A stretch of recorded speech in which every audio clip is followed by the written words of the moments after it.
ሌላ ችግር ውስጥ መግባት እኔ እረዳሃለሁ። በቃ ምንድነው ሁሉ ከተናገርሽ በኋላ ተናይቼ እኮ ምን እንደፈለክ ማወቅ ምን ማለት ነው? ምን ማነሽ አንቺ? እኔን አይተሽ እንደፈለግሽ ምናምን መብቴ ማነሽ አንቺ? እረዳሃለሁ እንዴ ምንድነው የምትረጂ? እረዳሃለሁ። በምንድነው የምትረጂ? በምን አላውቅም። ምን እንደፈለክ መጀመሪያ ልይካ ምን እንደፈለክ ማለት ምን እንደፈለክ ለወቅ ትደበራለሽ እንዴ? እኔ ላይ በእናትሽ ስነ ስርዓት ይኑርሽ። ትሰሚኛለሽ ሃይሚ?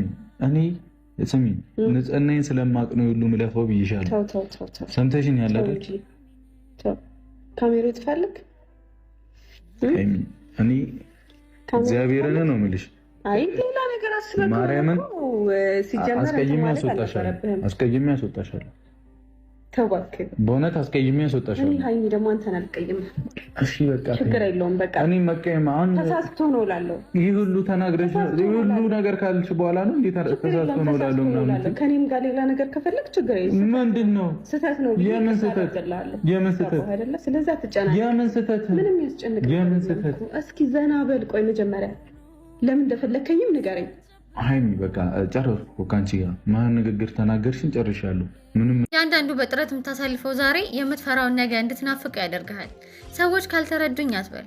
ሰዎች በአንተ ጫማ መራመድ እስካልጀመሩ ድረስ ስሜትህን በጭራ እግዚአብሔር አውቆ ነው። ቤተሰብ ትቶሃል። ዘመድ፣ ወዳጅ፣ ጓደኛ፣ የምታውቃቸው ሰዎች በሙሉ ዝም ብለውሃል፣ ጠፉ፣ አያስታውሱህም። እሰይ እኮ ሳሙኤል ልጆቹን ሁሉ እንዲያሳየው ሲጠይቀው ሁሉንም አሳለፈና ጨረሰ። ራሱ ሳሙኤል እኮ ሌላ ልጅ የለህም ግን ሲሉ እዛ ጫካ ውስጥ አለ። እግዚአብሔር እንዲያስታውሳቸው ነው የራሳቸው ሰዎች የረሷቸው። እግዚአብሔር ብቻውን ፈልጎ ነው። እነ ኤልያብም በቃ እንደ ወንድም የማያዩዋችሁ እግዚአብሔር አውቆ ነው። ሸጡት፣ አንስማማም፣ በአንተ ህልም አንስማማም።